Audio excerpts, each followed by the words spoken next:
Subscribe करें और bell दबाएं ताकि कोई खबर रह न जाए। सब्सक्राइब करें और बेल दबाएं ताकि कोई खबर रह न जाए।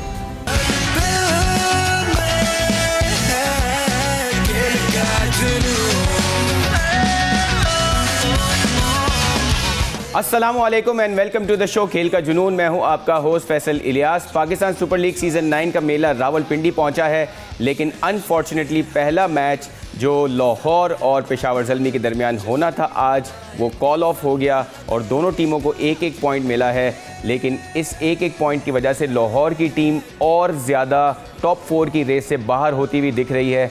और आज जो मौसम चल रहा है रावलपिंडी में, उससे लग ये रहा है कि सेकंड मैच भी शायद बारिश की नज़र हो जाए, but we'll have to wait and see and we'll keep you updated कि क्या वेदर की कंडीशन है। अब तक की कंडीशन काफ़ी इस तरह की है कि बारिश कंटिन्यू रहेगी, बट वील स्टिल होप कि कुछ ओवर्स मिलें और कोई मैच हो सके। जो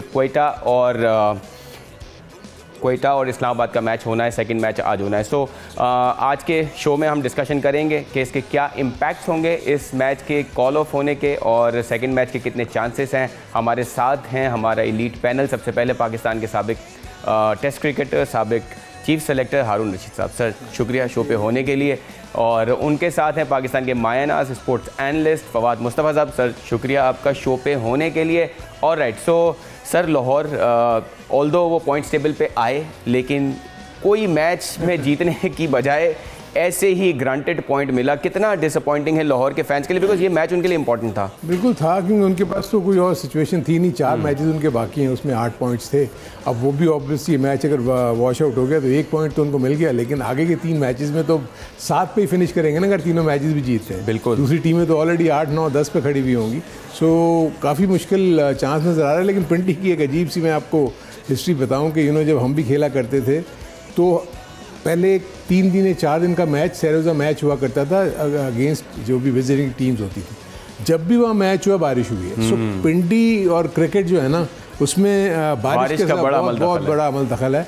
but anyway cricket actually fans बहुत ज़्यादा डिसअपॉइंट हुए होंगे। आई थिंक टीमें डेफिनेटली ख़ासतौर पर लाहौर। और अब आगे जाते हुए जैसे भी आपने बताया कि फोकास तो यही बारिश की है तकरीबन 9-10 बजे तक। सो अगर वो भी मैच चले जाते हैं तो प्रॉब्ली वो 2 टीमें ऐसी हैं कि उनके कुछ points already on the table पे लगे हुए हैं, उनको इशू नहीं होगा। लेकिन आई थिंक क्रिकेट जो है वो डेफिनेटली क्राउड के लिए बड़ी डिसअपॉइंटिंग होगी। बिल्कुल सही है। फौज साहब, हम देखते हैं कि लीग्स में इस तरह की जब बारिश की सिचुएशन होती है, जो bottom of the table team जिसके पास 4-5 मैचेस बचे होते हैं और उनको सारे मैचेस जीतने होते हैं, फिर उनका रिदम बिल्कुल टूट जाता है। लाहौर के साथ भी, क्योंकि हमने लास्ट जो आखिरी मैच लाहौर हारा था, उसके बाद पोस्ट मैच में हमने शाहीन शाह को काफ़ी कॉन्फिडेंट देखा था कि हम फाइट करेंगे, हम जीतने की कोशिश करेंगे और लीग में रहने की कोशिश करेंगे। आपको लगता है कि ये मैच का कॉल ऑफ होना शायद अब जो है वो लाहौर के लिए एक उस तरफ ले जाएगा कि अब उनके लिए मुश्किल है बिल्कुल ही क्वालिफाई होना? जब पहले बात हुई थी तो भी आपसे यही कहा था कि लाहौर का वापस आना अब टॉप 4 में बहुत मुश्किल है, और आज की बात तो ऑलमोस्ट नामुमकिन हो गया है। इसीलिए जब भी ये लीग क्रिकेट होती है, टूर्नामेंट होता है, कोशिश यही हर टीम कर रही होती है कि जो शुरू के मैचेस हैं वो जीत लें, क्योंकि आखिर में सिचुएशन पता नहीं होती है। शुरू से जब आप जीतते हुए जाते हैं ना तो आप अपने आप को टॉप 4 में पहले सिक्योर करते हैं। बिल्कुल। फिर आपका टारगेट होता है कि आप क्वालीफायर मुल्तान कर रहे हैं season two season, they make sure they win all the matches, qualifier खेलें ताकि फाइनल में पहुंचने के उनके चांसेस सबसे ज़्यादा हो जाए, क्योंकि नॉकआउट स्टेज पे आप चाहते हैं कि आपको ज़्यादा चांसेस मिले। उसके लिए आप जितनी बेहतर क्रिकेट शुरू से खेलते तो फ़ायदा होता है। और वैसे भी जो टॉप 2 टीम्स होती हैं उनके पास एक क्वालीफायर खेलने का भी ऑप्शन आता है, तो बड़ा ज़रूरी है कि आप टॉप 2 में फिनिश करें। और एक नज़र डालते हैं, क्योंकि हम सब पॉइंट्स की बात करें तो पॉइंट्स टेबल पे एक नज़र डालते हैं। और मुल्तान की टीम जो शुरू से टॉप पे ही है, वो अभी भी टॉप पे है 10 पॉइंट्स के साथ, 6 मैचेस खेले हैं। उनका कल इंपॉर्टेंट मैच है कराची के साथ, उस पर भी डिस्कशन करें हम शो में। अगली टीम जो है वो सेकंड नंबर पे क्वेटा ग्लैडिएटर्स की टीम है, जिनके 8 पॉइंट्स हैं 5 मैचेस के बाद। पेशावर ज़ल्मी 7 पॉइंट्स पे है 6 मैचेस के बाद। इस्लामाबाद यूनाइटेड के 4 पॉइंट्स हैं, कराची के भी 4 पॉइंट्स हैं, लेकिन कराची जो है वो 5वें नंबर पे है because of their net run rate. Lahore जो है 7 मैचेस के बाद सिर्फ 1 पॉइंट। आज के जो अगला मैच है वो इस्लामाबाद और क्वेटा का है। अगर हम पॉइंट्स टेबल पे देखें तो इस्लामाबाद के लिए बड़ा ज़रूरी है इस मैच को जीतना, और अगर ये मैच कॉल ऑफ होता है हारून साहब तो 1-1 पॉइंट मिलता है, 5 पॉइंट पे चला जाएगा इस्लामाबाद। फिर कराची के लिए थोड़ा लगता है कि मुश्किल होना शुरू हो जाएगा जब आपके टॉप 4 की टीमों को इस तरह एक एक पॉइंट मिलेगा तो ये आखिर में होगा कि कराची 8 पॉइंट पे होगा, अगली टीम 9 पॉइंट्स पे होगी। नहीं, ये बिल्कुल आप देखें, इसमें एक चीज़ तो ये है कि देखें वेदर पे तो आपका कंट्रोल नहीं है। एक्चुअली क्रिकेट में एक टर्म है कि कंट्रोल द कंट्रोलेबल्स, जो आपके पास है उसको आप कंट्रोल करें, बाकी जो कुदरत ने जो अपना निज़ाम बनाया हुआ उसको तो आप नहीं टच कर सकते। लेकिन जैसे आपने ये कहा ना, इसमें इनफैक्ट बहुत ज़रूरी होता है कि आप कि ख़ास तौर पर जैसे भी जिक्र किया फवाद ने कि जो इनिशियल स्टेजेस के ऊपर ही अपना कॉम्बिनेशन इतना अच्छा बना रहे हैं कि ताकि आपको बार बार देखें जो टीमें हार रही हैं वो क्या कर रही हैं, वो हर टीम के मैच में चेंजेस कर रही हैं।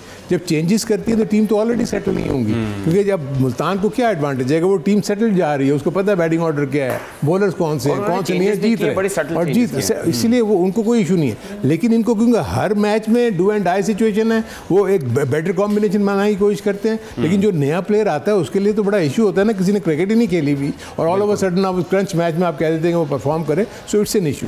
लेकिन लाहौर के लिए मैं ज़रूर कहूँगा कि ख़ास तौर पर उनके थिंक टैंक को सोचना पड़ेगा, बिकॉज इतना ज़्यादा रिलायंस था उनको सिर्फ एक स्पिनर के ऊपर, राशिद खान के ऊपर, और अगर वो नहीं हुआ तो उसके बाद तो आप देखें उनके पास स्पिनर्स ही नहीं है। और आप देखेंगे जो डोमिनेट कर रहे हैं इस पूरे PSL में वो स्पिनर्स हैं, खास तौर पर right arm leg spinner, left arm chinaman and googly bowler. Haroon साहब अगर देखा जाए उनके पास सिकंदर रजा जैसा प्लेयर भी था, लेकिन यूटिलाइजेशन भी he is not a regular, I mean उसको आप पार्ट टाइम बॉलर है। व्हाट आई मीन टू से इज के रेगुलर स्पिनर के लिए बैकअप ऐसा वो अपनी डेवलपमेंट स्क्वाड में से लेते हैं। और आज देखेंगे जब तक आप स्पिन नहीं करेंगे उस वक्त तक तो कोई बैट्समैन के लिए सीधी बॉल तो कोई इशू ही नहीं है, बिल्कुल जब तक स्पिन नहीं होगा। रिस्ट स्पिनर, उनका जो रिस्ट स्पिनर था वो इतना स्लो था कि वो किसी को मतलब उसको प्रॉब्लम ही नहीं डाली उसने किसी को। बिल्कुल सही। सो ये उनके लिए बहुत बड़ा एक चीज़ आपने हमें ऑफ कैमरा बार बार कही है, हमने शायद शो पे नहीं डिस्कस किया कि स्पिनर्स को भी एक सर्टन पेस से बॉलना करना ज़रूरी है। जो हारून भाई ने हमें समझाया था कि तबरेज़ शम्सी की भी बॉल क्यों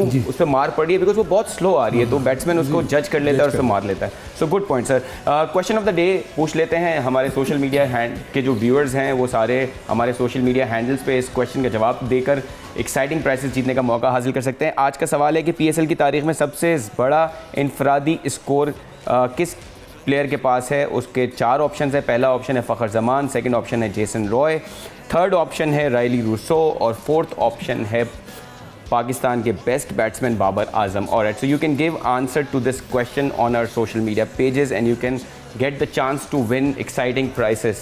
ऑलराइट, सो ये क्वेश्चन ऑफ द डे का आंसर दें हमारे सोशल मीडिया हैंडल्स पे और एक्साइटिंग प्राइसेस जीतने का मौका पाएँ। ऑलराइट, सो अगला अगर हम टॉप बैट्समैन की तरफ देखें इस PSL सीज़न 9 में फवाद साहब, तो हम देखते हैं कि हमारे प्लेयर्स तो हैं, लेकिन बल्कि बता भी देते हैं। सबसे पहले टॉप स्कोर पे हमारे पास बाबर आजम है, 330 रन हैं उनके, फिर वेंडर ड्यूसन हैं 104 रन हैं, फिर हेंड्रिक्स हैं जिनके 286 रन हैं, और सॉरी वेंडर ड्यूसन के 300 रन हैं। ऑलराइट, सो ये 3 टॉप बैट्समैन अगर आप देखें, बाबर तो हमें पता है कि वो हमेशा लीग में अच्छे रन्स करते हैं, लेकिन एक जो चीज़ कंसर्निंग है वो ये है कि टॉप रन्स में भी आपके इंटरनेशनल प्लेयर्स हैं। और अगर आप मैच की इंपॉर्टेंट इनिंग्स भी देखें, रादरफोर्ड की इनिंग्स देखी हमने, कायरन पोलार्ड की इनिंग देखी हमें, तो आपको दिखेगा कि सारे इंटरनेशनल प्लेयर्स हैं जो रन्स कर रहे हैं बड़े। फैसल, मसला जो नज़र आ रहा है ना, ये आपने बात कर दी, बाबर को तो मैं काउंट ही नहीं कर रहा। बाबर का हम सबको पता है एग्जैक्टली। मसला सारा नज़र आ रहा है T20 क्रिकेट के हवाले से। वर्ल्ड कप होना है, अभी न्यूजीलैंड की सीरीज़ होनी है। एक होता था ना यंग कोई टैलेंट नज़र आ रहा होता, तो एक आध इनिंग्स अच्छी हुई, नाफे ने भी बड़ी अच्छी खेली, साइम बेहतर खेल रहे हैं, लेकिन कुछ ऐसा नहीं नज़र आ रहा कि आप कहें कि जी मुस्तकबिल जो है वो बड़ा एक अच्छा है, और आपका बॉलिंग के हवाले से भी बैटिंग के हवाले से बिल्कुल थोड़ा थोड़ा अच्छा कर रहे हैं, बट कंसिस्टेंटली कोई इस तरह से अच्छा नहीं कर रहा। तो वो बड़ा एक सवालिया निशान है पाकिस्तान के जो क्रिकेटर्स हैं उनके ऊपर, कि हमें टैलेंट उस तरह का नज़र नहीं आ रहा। एक आता है जिसपे हम सारे बड़ा एकदम से कहते हैं नहीं जी यूँ हो गया, फिर जब 2-3 मैचेस होते हैं तो लगता है कि नहीं जी अभी टाइम लगेगा। बिल्कुल, तो वो एक सवालिया निशान है जिस पे बहुत ज़्यादा मुझे लगता है काम करने की ज़रूरत है। साथ साथ आप देखें, पोलार्ड हो गया, मनरो हो गया, अब इवन रायली रूसो ले लें, ये वो प्लेयर हैं जो अपने मुल्कों से नहीं खेल रहे हैं। बिल्कुल, और वो यहाँ आके अच्छा कर रहे होते हैं। तो बॉलिंग पहले इस तरह मार नहीं खाती थी, हमारी बॉलिंग भी थोड़ी मार खा रही ज़्यादा। बिल्कुल सही। हारून भाई, आपने बड़ी बात की है 2-3 शोज़ पे हमारे कि इम्पैक्ट प्लेयर्स आपको चाहिए। बॉलिंग की अभी हम बात नहीं करते बिकॉज बॉलिंग में हमारी परफॉर्मेंस अच्छी है हमारे बॉलर्स की, लेकिन बैटिंग में वी लैक इम्पैक्ट प्लेयर्स। मतलब बड़ा क्लियर है कि आपके पास ऐसे प्लेयर्स नहीं हैं जो ऊपर से तेज़ रन्स करें या जब ज़रूरत पड़े तो वो एंकर करें और फिनिश करें गेम्स को। देखिए इन्होंने 2-3 लोगों को तो बहुत लंबा मौका दिया जिसमें आसिफ अली था, जिसमें खुशदिल शाह, और अगर अब देखें तो मैं सिर्फ इस करंट लॉट में मैं सिर्फ इफ्तिखार को देख रहा हूँ, जिसको हम कह सकते हैं कि वो इम्पैक्ट प्लेयर है जो कि आके आपके मैच को चेंज कर सकते हैं। बाकी जो लोग अपनी कोशिशें कर रहे हैं, जिसमें अगर आज़म हैं या और दूसरे जो प्लेयर्स हैं, साइम अयूब जो है वो भी आए हैं, उनको भी इंटरनेशनल में इतना एक्सपोजर नहीं है, ये कंसिस्टेंट नहीं है जैसे भी ये कह रहे हैं। देखिए कंसिस्टेंट का मतलब ये होता है कि देखिए अभी तक पोलार्ड बावजूद इसके आगे आपका इम्पैक्ट क्रिएट कर रहा है, रदरफोर्ड आगे इम्पैक्ट मैच को चेंज करने वाले प्लेयर्स मौजूद है अपनी बैटिंग के जरिए। और रदरफोर्ड सर देखें वो है जो तीसरे सीजन में भी यही कर रहा था, आज नवे सीजन में वही कर रहा है। मेरा सिर्फ इशू ये है कि देखें आपको इशू ये होगा कि वर्ल्ड कप के लिए आपके पास कोई नया खिलाड़ी नहीं है जिसको आपको डाल सके टीम में। ये एक बहुत बड़ा लम्हा फिक्रिया है, क्योंकि आप देखें कि आप हार्डली आपका एक T20 का टूर्नामेंट होता है और उसके बाद दूसरी PSL होती है। इन 2 टूर्नामेंट की बुनियाद के ऊपर आप पाकिस्तान की टीम बनाते हैं। बिल्कुल। सो उसके अलावा तो क्रिकेट ही नहीं है ना। सो क्रिकेट जब खेलेंगे नहीं आप तो आप कैसे इंप्रूव करेंगे? आप मुझे ये बताएं, अगर मैं क्लास प्लेयर्स इंटरनेशनल लीग्स जो खेलते हैं उसकी बेसिस पे मतलब BPL में परफॉर्म करता है प्लेयर, तो आप पॉइंट में आप नहीं समझते। जो हमने अगर यंग लड़के को ब्लड इन करना है, वो लीग से तो नहीं आएगा ना, यहीं से आएगा, वो तो आपको यहाँ से आएगा, आपको डोमेस्टिक क्रिकेट से आएगा। तो डोमेस्टिक क्रिकेट में ना क्लब क्रिकेट हो रही है ना इंटर डिस्ट्रिक्ट क्रिकेट हो रही है। ओपन ट्रायल्स होते हैं आपको टीम को सिलेक्ट करने के लिए। कहाँ दुनिया में ओपन ट्रायल्स होते हैं यार, for God sake. Open trial से आपने प्लेयर ले लिया। मैं इनको कह के थक गया कि for God sake open trial का सिलसिला खत्म करें। आपने अगर आप 50, 60, 70 लड़के चुने भी उनको टीमों में बांटें और उनको कंपेटिटिव बेस रखें। इन फ्रेंचाइज के लिए तो उसका कमर्शियल एस्पेक्ट है ना, पूरी दुनिया में आवाज जाती है कि मैं तो फ्रेंचाइज की बात ही नहीं कर रहा, मैं ओवरऑल एक पाकिस्तान की पिक्चर, क्योंकि हम हर कोई ये उम्मीद लगा के रखता है कि पाकिस्तान की टीम वर्ल्ड कप में जाएगी और जीत के आएगी। वो कैसे जीतेगी यार, आपके पीछे तो कुछ है, बहुत ही मुश्किल हो गया है। और सो हम अब चलते हैं, आज जो मैच होना है अल्लाह करे वो मैच हो जाए इस्लामाबाद और क्वेटा का। उसकी तरफ हेड टू हेड अगर देखते हैं तो बड़ा even stevens head to head है। दोनों टीमों ने एक दूसरे के अगेंस्ट 9 मैचेस जीते हैं। और अगर बैटिंग फर्स्ट की बात की जाए तो इस्लामाबाद ने 3 मैचेस जीते हैं, बैटिंग सेकंड में 6 मैचेस। क्वेटा ने बैटिंग सेकंड में 8 मैचेस जीते हैं, बैटिंग फर्स्ट में 1 मैच जीता है। सो अगर इन दोनों का कंपैरिजन देखा जाए तो आपस में खेलते हुए क्वेटा ग्लैडिएटर्स, इनफैक्ट दोनों टीमों को बड़ा एज है जब वो बैटिंग सेकंड करते हैं। फवाद साहब, आपको पहले तो बड़ा डिसअपॉइंटिंग है कि अभी भी वेदर इस तरह का है, अपने व्यूअर्स को बताते चलें कि शायद दूसरा मैच भी कॉल ऑफ हो जाए, लेकिन उम्मीद है कि ये मैच हो जाए। लेकिन अगर फवाद साहब मैच होता है इन कंडीशंस में, ओवरकास्ट कंडीशंस हैं, आपको क्या लगता है? और स्टेटिस्टिक्स के हिसाब से batting second is the way to go. देखिए वो तो आप उस वक्त की बात कर रहे हैं ना कि जब बारिश नहीं होती और क्या बिल्कुल नॉर्मल सिचुएशन है। इसमें तो कुछ पता नहीं होता कि बैटिंग सेकंड ज़्यादा बेहतर है, बैटिंग फर्स्ट ज़्यादा बेहतर है। बट क्योंकि छोटा मैच अगर होता है 5 ओवर 10 ओवर तो ज़्यादा मैटर नहीं करेगा, अगर होगा भी तो इतना ही होगा। तो एक तो सबसे ज़्यादा चांसेस जो हमने अभी वेदर फोरकास्ट भी कि बहुत कम चांसेस है मैच होने के। होता है तो फिर देखिए डॉस का एक इम्पॉर्टेंट रोल रहता है कि शुरू में, लेकिन शुरू और आखिर में ऑलमोस्ट बराबर ही चीज़ें रहती हैं। इतने छोटे मैच, अगर वो 50 ओवर होता है तो बड़ा फर्क पड़ जाता है। बिल्कुल सही है। लेकिन सबसे बड़ी चीज़ तो यही मैं आपको कहूँ कि देखिए सबसे पहले तो बात यह है कि बारिश अगर हो रही है उसके बाद तो अंपायर जब तक आगे पूरा उसका मुआयना नहीं करेंगे, ठीक है मैं मान लेता हूँ कि स्क्वायर कवर है, व्हाट अबाउट आउटफील्ड? क्योंकि सबसे इम्पॉर्टेंट जो रोल प्ले करेंगे अंपायर्स वो ये देखेंगे कि क्या किसी क्रिकेटर के करियर के ऊपर तो नहीं कोई इम्पैक्ट हो सकता कि अगर आउटफील्ड इतनी गीली है और ऐसी जगह पे है कि जो कि बहुत ही ज़्यादा मुश्किल क्रिएट कर सकती है। सो बहुत सारे इश्यूज हैं जो कि अंपायर्स को देखना पड़ता है। और ऐसा ही होगा क्योंकि पहले मैच में भी शायद ये लग रहा था कि 5-5 ओवर का मैच करवाते, लेकिन इवेंचुअली नहीं करवाया गया। और सो दोनों आप हजरात से मैं प्रेडिक्शन भी ले लेता हूँ कि अगर मैच होता है तो कौन सी टीम लेंगे हारून साहब? नहीं देखें, जब अगर क्योंकि ये पूरा ओवर्स का मैच हो ही नहीं सकता, मैं नहीं समझता कि होगा। रिड्यूस्ड ओवर्स में आप किसी भी टीम को जो है ना पलड़ा भारी आप नहीं कर सकते। 6 ओवर का मैच हो गया, 5 ओवर, आई थिंक मेरा ख्याल है कि प्लेइंग कंडीशन में 6 ओवर मेरा ख्याल है कॉन्स्टिट्यूट करते हैं match. I am not sure, मैं अभी इतना नहीं मुझे क्योंकि लेटेस्ट अपडेट नहीं है। तो अगर 6 ओवर से 7 ओवर का मैच अगर हो सकता है तभी ये मैच बनेगा, अदरवाइज तो मैच नहीं होगा। और अगर मैच बन जाता है तो कौन सी टीम? तो मेरे अपने नज़दीक देखें दोनों टीमें ऐसी हैं, सेकंड बैटिंग पे चांस लेंगी दोनों टीमें। ठीक है, तो आपको एक टीम पिक नहीं करना चाहेंगे? आपको लगता है मैं समझता हूँ कि जो भी सेकंड बैटिंग करेगी उसके चांस ज़्यादा है। सही है, ऑलराइट। सो हम फिर उसके हिसाब से अपडेट कर देंगे कि हारून भाई को मना नहीं कर सकते। फवाद साहब ऐसे मुझे कर दिया था आपने एक बार। तो मना अच्छा, मुझे आप ये बताएं, बारिश का भी तो हर एक पॉइंट मिलना चाहिए। मैं कहूँ बारिश है, आप कह रहे हैं मैं टीम जीतेगी, वो तो दोनों टीमों को एक पॉइंट दोनों को मिलेगा। जी सर। अच्छा, मैं इस्लामाबाद के साथ जाऊंगा। ठीक है, ऑलराइट। सो मैं क्वेटा की तरफ चला जाता हूँ और देखते हैं कि क्या होता है। आखिर में हम तीनों का ही बारिश हो जाए। हाँ, और हारून साहब का हम क्वेटा कर देते हैं। वो एक्चुअली जो सेकंड बैटिंग क्वेटा करे, क्वेटा जीतेगी, इस्लामाबाद करे, मेरी टीम। इसलिए मैं कह रहा था, स्टैटिस्टिक्स ये बताते हैं कि सेकंड बैट वाली टीम बहुत ज़्यादा मैचेस जीती है इन दोनों के दरमियान स्पेशली। और हम अपने जो प्रेडिक्शंस के जो स्कोर्स हैं उसको भी व्यूअर्स को अपडेट कर देते हैं कि अभी तक हारून रशीद साहब ऑब्वियसली लीड कर रहे हैं विद 11 पॉइंट्स और फैसल इलियास के 10 पॉइंट्स हैं, फवाद मुस्तफ़ा साहब के 7 पॉइंट्स हैं। तो बड़ा कंपेटिटिव है, अब उतना डिफरेंस नहीं रहा है और इवेंचुअली लग तो ये रहा है कि the most senior is going to win. But let's see, बनेंगे हमारे ग्रुप के। एब्सोल्युटली ऐसा ही है, बिल्कुल ऐसा ही है। ओके, सो थोड़ा बॉलर्स की तरफ अगर बात करें, हमने टॉप बैट्समैनों की बात की, बॉलर्स की अगर हम बात करें तो Mohammad Ali is the bowler who has stood out और लगा कि वो तैयार हैं, उनकी यॉर्कर लेंथ, उनकी good length, he was so prepared. हमने देखा फैसल अकरम जैसे लेफ्ट आर्म स्पिनर आपको मिल रहे हैं इस लीग से। सो हारून भाई, बॉलिंग में हम हैं इसमें तो कोई शक नहीं। आई थिंक बॉलिंग में आपको मे भी एक थोड़ी सी रे ऑफ होप नज़र आ रही है। जैसे आपने फैसल अकरम का नाम लिया, आपने उसामा का लिया, is getting mature day by day. दूसरा आई थिंक जो सबसे ज़्यादा प्रॉब्लम अब नज़र आ रही है ना, वो आ रही है मोहम्मद नवाज़ पे और इमाद पे।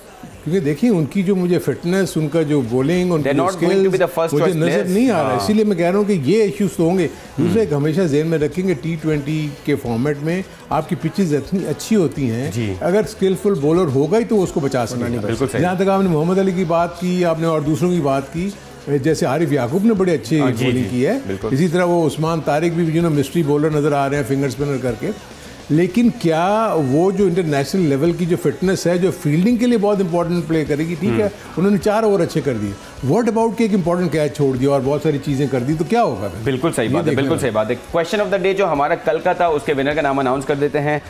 शबीना सरफराज जो हैं वो विनर हैं। Congratulations to Shabina Sarfaraz, she will get the prize for giving the right answer for yesterday's question. Fawad Mustafa, जाते लास्ट क्वेश्चन आपसे पूछ लेंगे कि बारिशों की वजह से ये जो बैकलॉग आएगा उसका बहुत सारे इम्पैक्ट्स हैं, लेकिन आपको लगता है कि लीग में कोई ऐसे ऑप्शन होने चाहिए कि इसको किसी तरह कवर अप किया जा सके?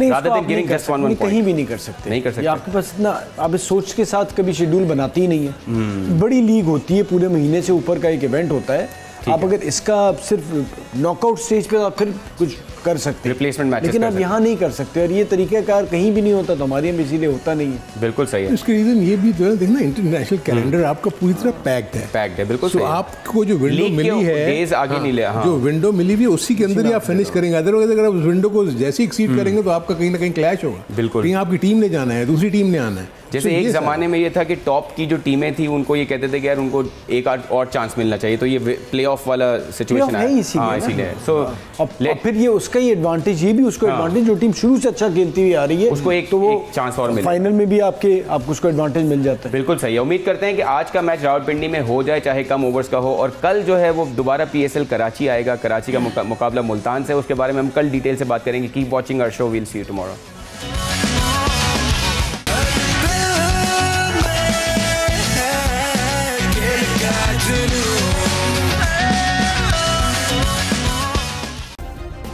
सब्सक्राइब करें और बेल दबाएं ताकि कोई खबर रह न जाए।